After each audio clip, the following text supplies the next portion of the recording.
Ezra Chapter 4.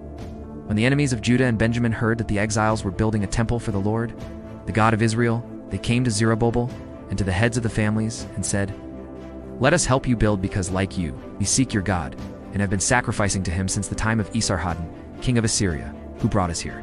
But Zerubbabel, Jeshua, and the rest of the heads of the families of Israel answered, "You have no part with us in building a temple to our God.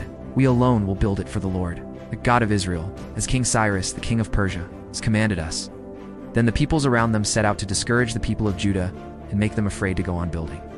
They hired counselors to work against them and frustrate their plans during the entire reign of Cyrus, king of Persia, and down to the reign of Darius, king of Persia.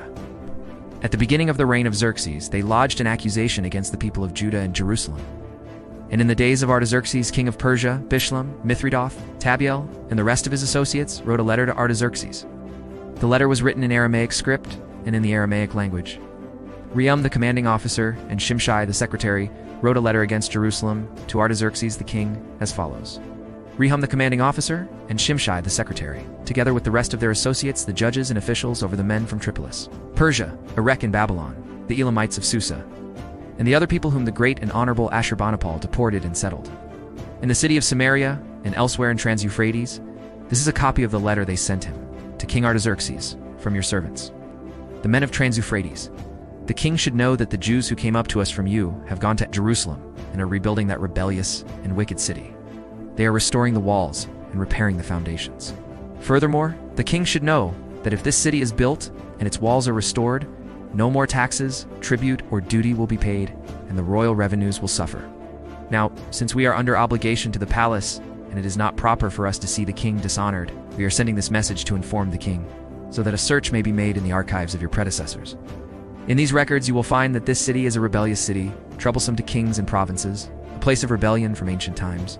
That is why this city was destroyed. We inform the king that if this city is built and its walls are restored, you will be left with nothing in Trans-Euphrates.